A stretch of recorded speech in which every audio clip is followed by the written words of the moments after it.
প্রধানমন্ত্রীর চিন্তা ভাবনা, এগুলো আপনারা কিভাবে দেখতেছেন বা ওনার বক্তব্য আপনারা কিভাবে দেখতেছেন?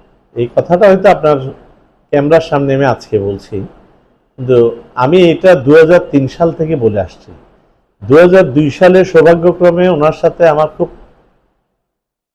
কাছ থেকে ওনাকে 5 দিন একেবারে দেখার সারাদিন সৌভাগ্য হয়েছিল।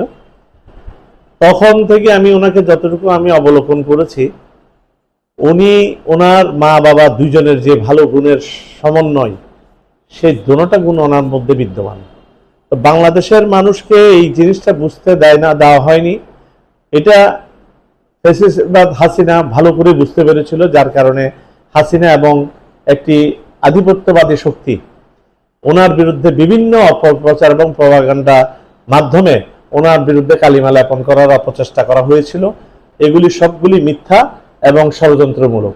এবং ওনার যে ক্যারিসমেটিক যে এবং ভিশনারি যে নেতৃত্ব, আমি বিশ্বাস করি আগামী 5 বছর উনি ওনার কর্মকাণ্ড যদি নির্ঝঞ্ঝাটভাবে কাজ করতে পারেন, ইনশাল্লাহ বাংলাদেশের মানুষ তারেক রহমানকে পরবর্তীতে আবারও এই দেশের রাষ্ট্রীয় ক্ষমতা দেওয়ার জন্য, দায়িত্ব দেওয়ার জন্য আবারও মানুষ এগিয়ে আসবে।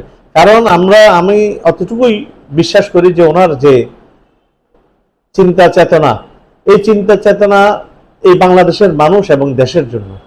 এটা হয়তো আমরা এখন অনেকে মনে করছি যে ওনার অনেকে বলেও ফেলছে যে ওনার ম্যাচুরিটি এসেছে, কিন্তু আমরা ওনার ম্যাচুরিটি 2003 থেকে দেখেছি যে ওনার এই ক্যারিসমেটিক নেতৃত্ব এবং ওনার যে ডাইনামিক যে নেতৃত্ব এবং উনি যে ভিশনারি ওনার যে চিন্তা চেতনা, এগুলি কিন্তু আসলে দেখার মতো এবং শিখার মতো।